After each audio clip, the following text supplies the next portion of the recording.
Welcome to the 7-Day Journey, a project hosted by EmeraldFireSoul. As the name suggests, this is a journey that's going to last a week. Not a week in the video, but it's going to last a week for me. And so far, there's been quite a few other players, 19 of them if I'm not wrong, that have had their turn. They've each taken 1 week to contribute something to the server, whether it be a build or resources, or just fun little activities that people can do while they're on their 7-day journey. And as of a few hours ago, I just started my journey as well.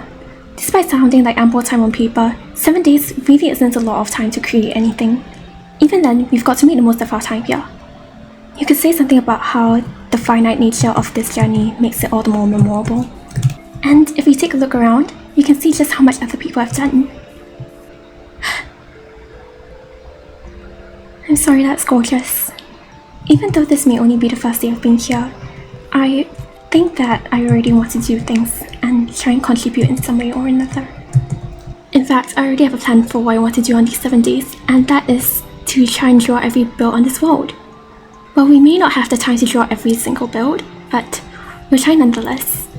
Given just how much work went into all of this, I think it's only fitting that we memorialize all of them in some sort of way or... Wait. I know who built this. I don't believe that he has released this video on the 7-day journey yet. Oops.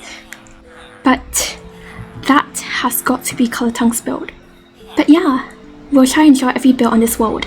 But before we can do that, we need to figure out exactly what each build on the server is. So I'm going to make a map of this based on my recording, and we'll see how it goes. So the first build that we are at will be Colourtongue's build, I think. He's an amazing builder, like just look at this. I love how he incorporated this minecart of a furnace into his build.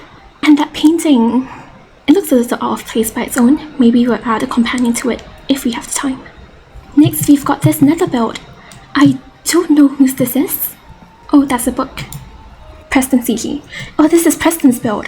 I've seen him a little in MCCI, but not beyond that. I haven't watched his videos yet. However, you can watch his videos in the playlist below. I think I'll include the 7-day journey playlist down in the description, so you can go check it out. Next, we have this lovely cafe by whom I think is Allium Knight. Let's see. Yep, definitely Allium's build. She's a really good builder, and she's made quite a few cafes before, both on the Artisan Collective, which is a multiplayer server, and on her own world. And there's even little Alliums over here. Next, we've got this thing. I got fooled by that. And I also don't know who built this. It looks really cute though. And then we have this amazing looking contraption. I am not familiar with redstone at all, so I don't actually know what exactly this is, but if I'm not wrong, and that's a very big if, this is a calendar built by someone. Let me go check. Someone built this and I have no idea who. But it's a proper calendar, and I think that these are showing the moon phases as well. I love the little redstone lamps at the bottom. I think that if we manage to draw this, we'll draw them in stars and constellations. We also have this windmill, of which I have no idea who built this either. And this lovely little house, built by yet another unnamed person. Hello. Although I really love this. Oh my gosh. In addition, I believe this is what remains of the original village that was here. Which is, well, not a lot. And then we have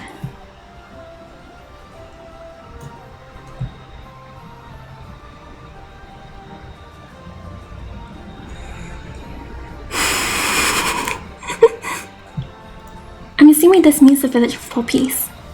And this, it was made by Solar Oriole. It's such a beautiful village, and I can't believe she managed to do this in 7 days. There's even interiors. It really lives up to its name with all the roofs and the flowers. We are definitely going to have to draw this. Then if we come up over here, we have an RV by Mr. Cakeness. I believe he built this tree as well. If I'm not wrong, in his video he said that it's going to be a few blocks tall, and it ended up like this. He's amazing, and shout out to him as well. He's from the same country as me. Whee! And if we head over here, this would be Garlickman's house.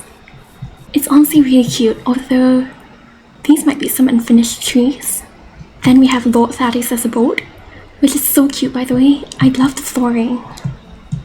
And this interesting box for us. I think there's a couple of boats in here.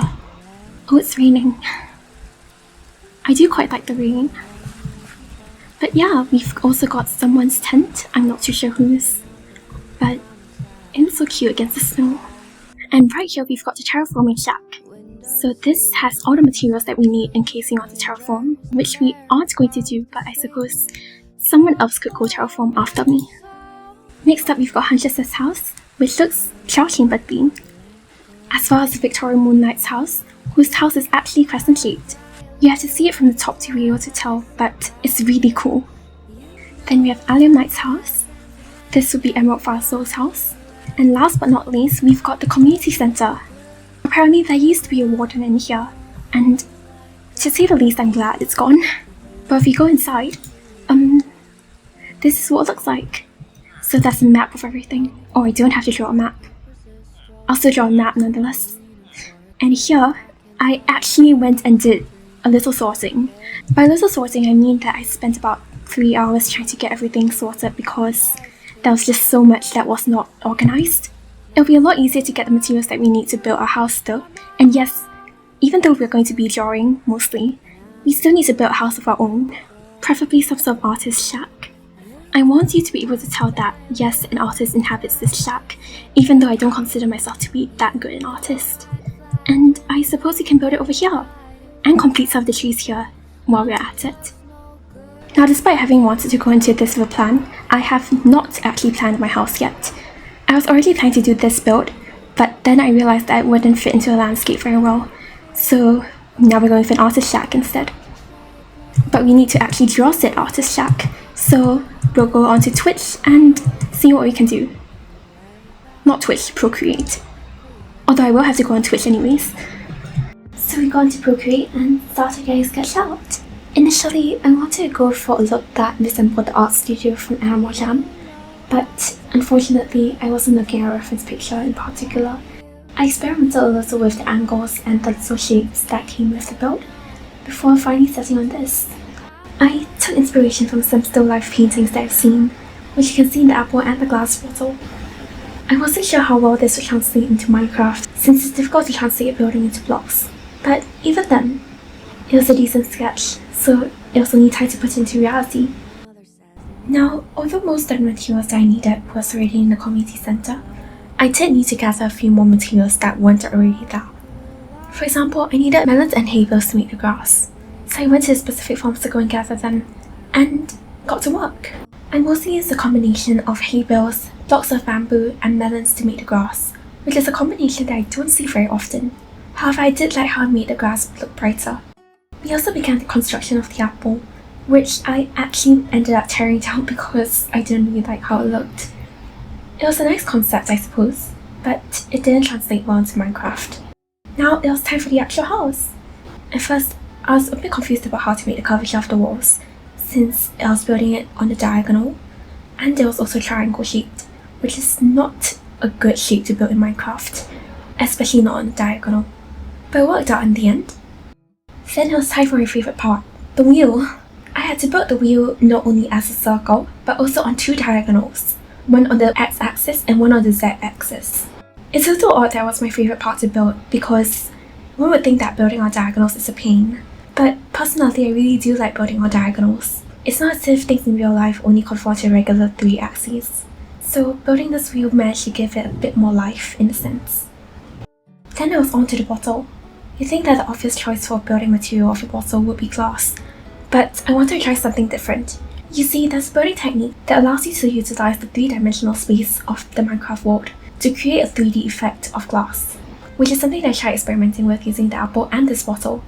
You intentionally leave hollow spaces in between, such that an almost illusory effect is created. I'm not that great at this technique yet, but hopefully with time and practice, I'll get better at it. Then it was on to the final detailing. I bone mealed the area to get some grass on the ground, and added a bit of shrubbery to make the area feel more alive. And with that, we were done! So this is how it looks without shaders. I actually didn't build this with shaders on because typically when I build with shaders on, which is almost never, it tends to look better with shaders than without. However, I wanted this build to look as good in shaders as without. So here we have it. Ignore how the book looks like. It didn't turn out as I wanted it to. It does look really nice from this angle though. The interior is not finished or even started on yet actually. But before we can do the interior, we have a map to do. Now we do already have a map in the community center, but I want to draw a map of my own, purely based off my own spatial awareness. It was just like how people used to draw maps before satellites came about. Inaccurate, but more fun in a sense. So I just checked by my recording for a lay of the land, and we can get started. So we began with mapping out the ocean and drawing the outline of the river, before marking out the land that surrounded the river, and drawing the important landmarks, like bridges, ice caps, buildings, and so on. It wasn't difficult to draw per se, although my L pencil did stop working in the middle of it. It was more of a test of patience, because there are so many intricate details that needed to be accounted for, like the directions of the paths, or the positioning of people's builds, and so on.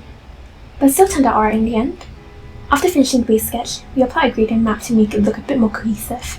I don't usually use gradient maps because it feels a bit disingenuous to the original painting. However, I thought it would be more fitting for this particular map because, well, maps are usually more desaturated than the original that I made. So there we had it. Now that that's done, we can finally get to what I wanted to do since the start of this, which is to draw the builds on this fold. But there's a twist. Some of the chests in the community center are not very well stocked. And for better or for worse, merely drawing doesn't fix that. So I thought about making a challenge. For every 9 stacks of blocks that we collect, and it has to be the same sort of block, not different types of blocks, which will fill up one whole row, we will get to use that colour in our painting. For example, if we collect one full row of lapis lazuli, then we will be able to use blue in our painting.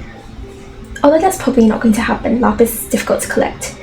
All of the blocks that we collect need to be full blocks. We can't just collect amethyst shards, and we can't just collect regular lapis. We have to collect the full blocks. That way, the people who come after us will benefit a little more. So we got to work. At spawn, we got some pumpkins as well as some wheat, before going to a sheep pen and shearing some sheep. To get the other materials though, we went out from spawn and went out to collect resources. Truth be told, it was a little time consuming, but I did have the free time anyways. Alright, we're back and we can see what materials we've gathered. So we've gotten some red blocks, some orange blocks, brown, blues, and greens. I think that if I go with this colour palette, it's going to turn out like some sort of acrylic painting. Most of the acrylics that I've been provided with come in sets of 12s, and they usually contain some sort of red, some sort of yellow, usually phthalo green, and some sort of blue that I can't pronounce, as well as burnt umber, black, and white. There's a few more blocks I didn't manage to collect the full 9 stacks of, but we can always do that tomorrow or later. I'm still only on the second day of this journey after all. That being said, I think we can already start on trying to draw a build. Let's scout the area to see whose build we'll be drawing first.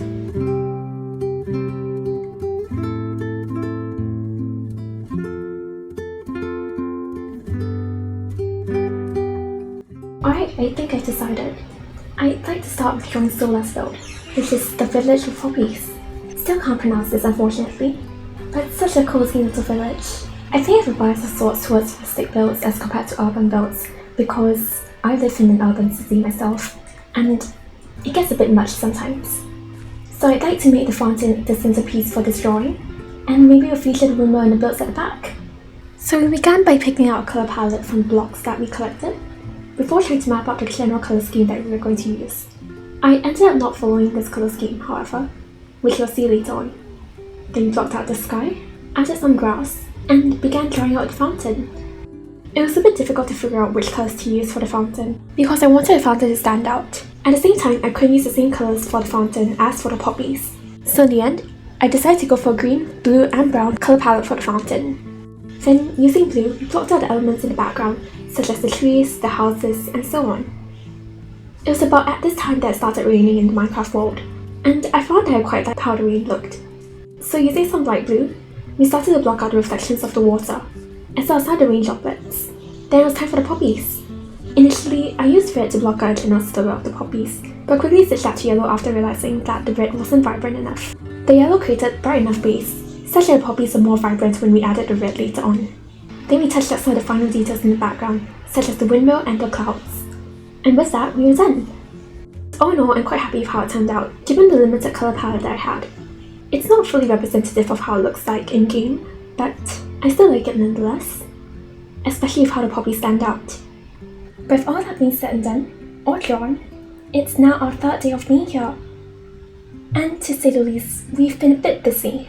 You see, I woke up today with the intention of drawing, but somehow that spiraled into, well, firstly building a pumpkin, which was originally supposed to be a pumpkin carriage, but then I gave up.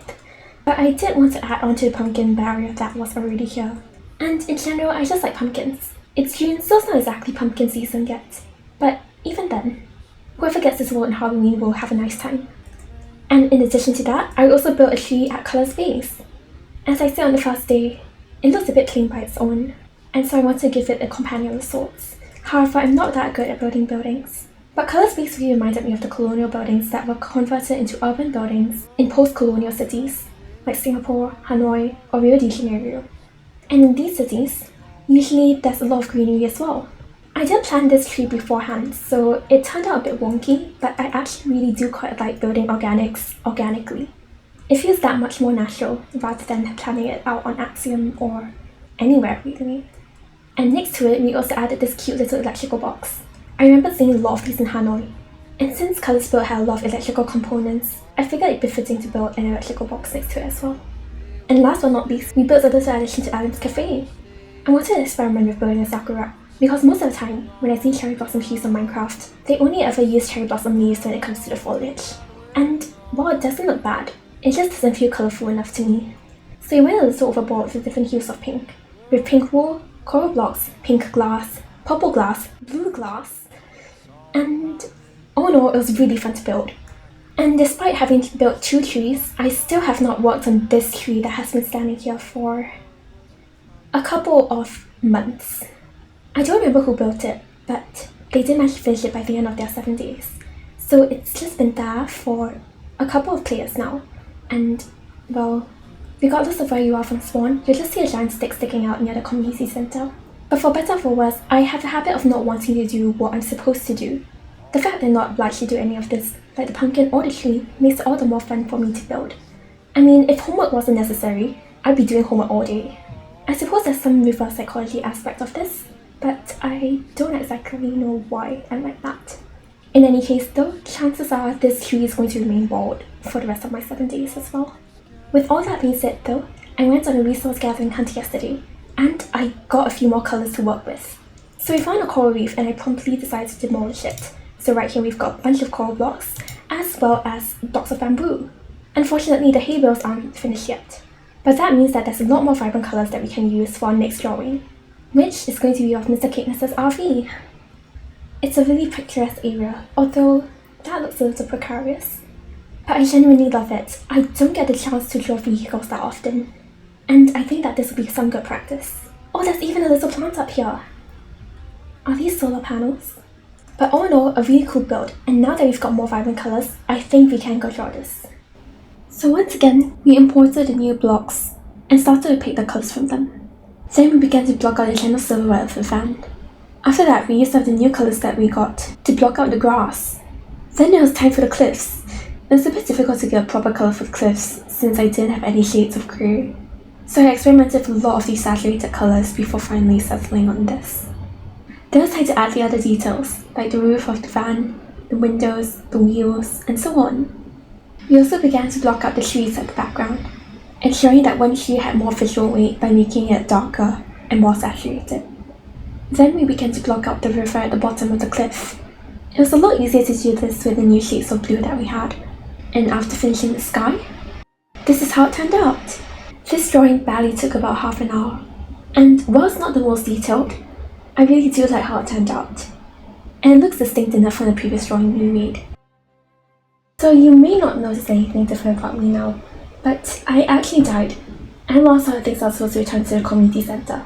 All of the shulkers and tools that I got from here were gone, and that's really upsetting to me.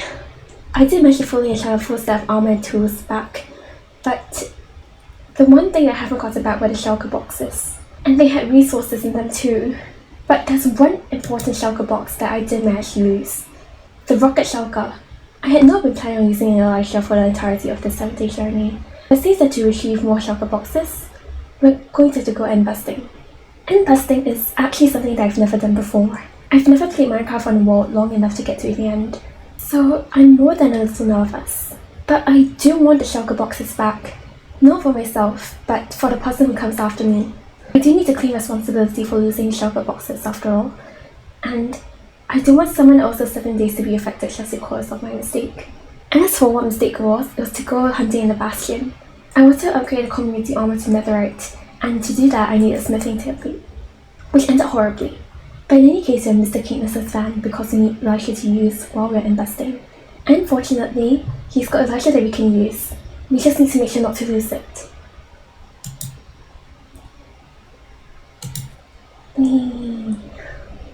Alright, I just queued up Mr. Caithness's Elisha, and we should be good to go. In other words though, earlier this morning I built this. It's still not fully complete and I don't know if I'll ever fully finish it, but I do like how it looks. It's not nearly as apocalyptic as I hoped it turned out, but even then. Alright, time to check every nether portal that's here.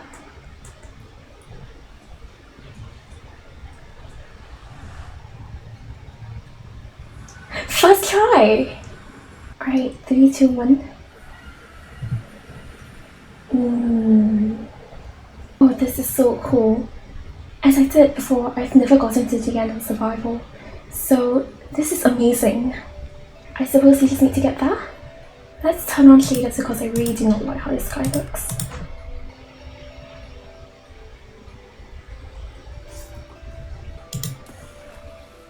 Okay, here we are. This is oddly fun. Oh, already. And there's another one.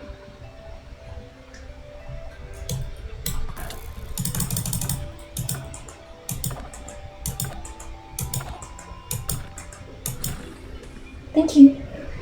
I suppose this can't be too difficult, can it?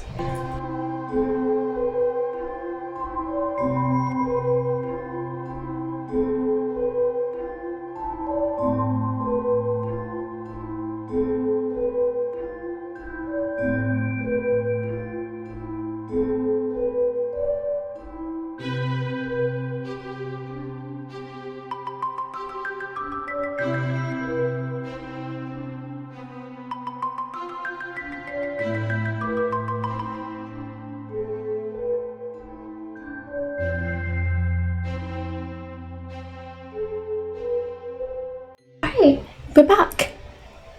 So I've ended up with 10 shulker boxes, which is, if I'm not wrong, at least 2 more than we already had.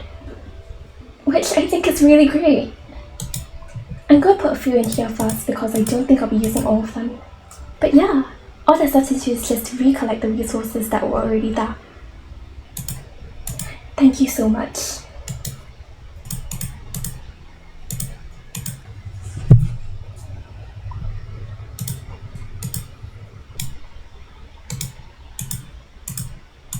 Alright, we've replenished the resources in 2 of the shulker boxes that we've gotten, and let me show you which shulker boxes these are. So the first is the dye shulker box, and the second would be the refrigerator, or food shulker box. I haven't filled up the dye shulker box with all the dyes yet because I'm still waiting on the green dye. There's no proper cactus farm, unfortunately, so we're just going to have to wait it out. And as for the food shulker box, we've got a few golden carrots in there already. I've been trading with the villagers, and so far they've been really helpful in providing food. Previously, the food shulker box only contained bread and a couple of miscellaneous items, but now I think that golden carrots should be a better food source. With all that being said, though, I've just realised that there's lots of spruce signs in the spruce box. And I sincerely doubt that whoever comes after me will use that many spruce signs. So I'm wondering about what we can do with them, because it'd be a shame to just burn them away. But while we ruminate on that, I think there's something more important to do. We are still on Diamond 2s, and that's not necessarily a bad thing, but we could change that up. Fortunately, there's already some netherite inside the community centre. I've only collected 3 netherite scraps so far, which is 3 out of 38. Really not a lot. And apart from that, I also found netherite smithing templates. We don't have enough netherite to fully upgrade everything, but It'll just be one tool that won't be missing there, right? And I think we can live with that. So let's take these and get to it.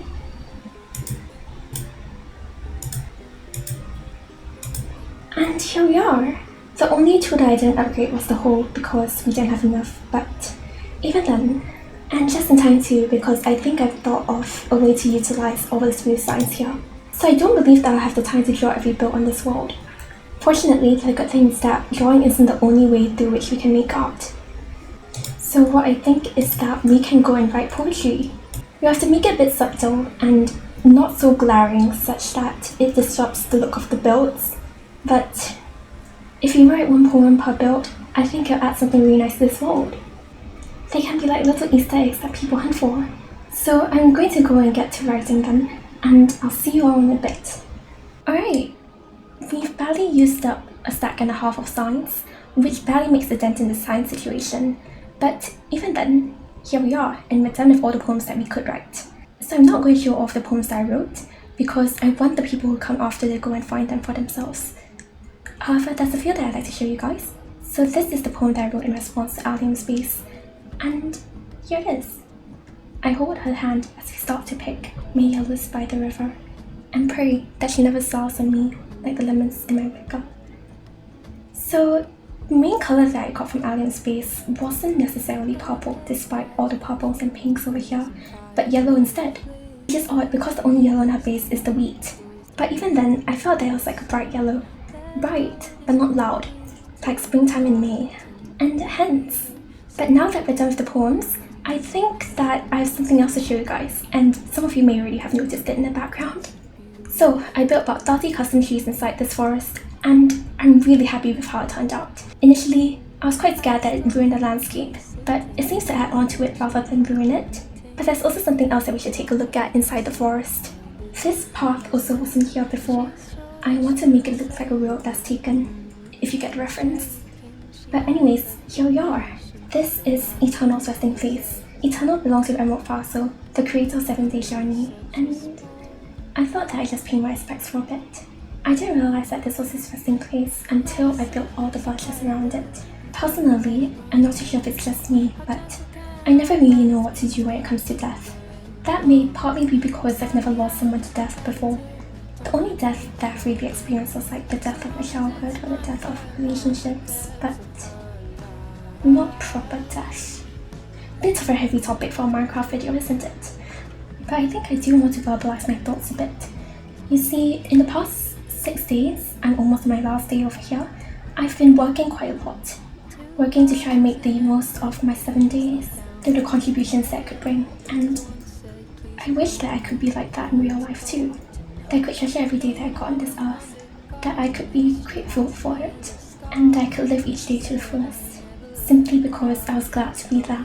Depending on how you see it, 7 days may not be a lot of time, but what about 80 years? That's the current life expectancy of people in my country. Regardless of who we are, we're all on our own journey, and for better or for worse, it's not merely 7 days and it's not Minecraft. I suppose all I'd just like to say is that if you're watching this, find something that gives you fulfillment. There's so much that someone can do in a year, or a month, or a week, a minute, a day.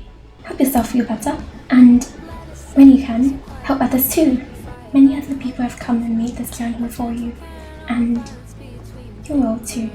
You'll make it through. With all that being said, I think it's time to move on to our last drawing of today, the calendar. I would say that's a purely functional build, but at the same time, it's not as if a calendar is necessary in this world, which is why I love the fact that it's here. So as I said before, I think I want to make the lights over here as stars in constellations, and we can do something intricate with the design of the moon as well. So let's get to it. So we began by blocking out the sky and the general shape of the calendar. I want to use cooler tones like green, blue, and purple to make a general layout of the colour scheme.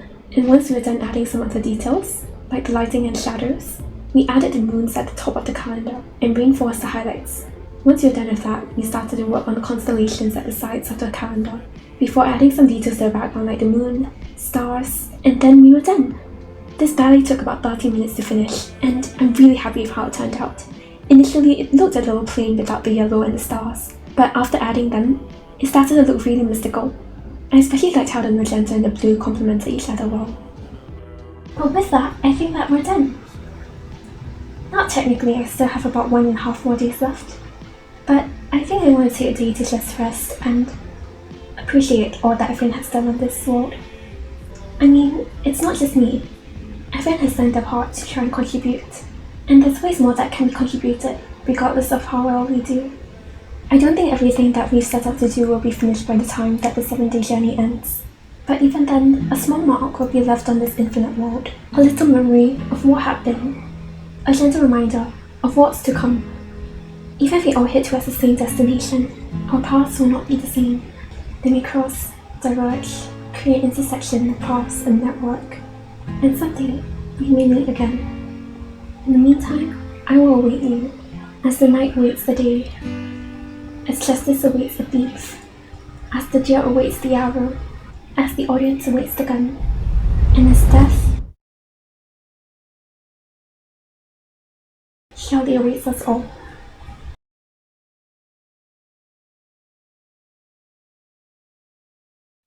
The way to celebrate, I'll be waiting till we make it. The day to celebrate, I'll be waiting till we make it.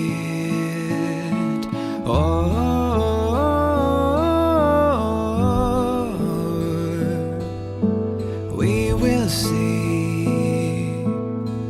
Come with me, take the journey.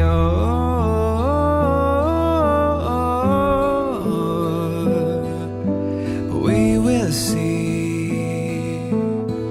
Come with me, take the journey.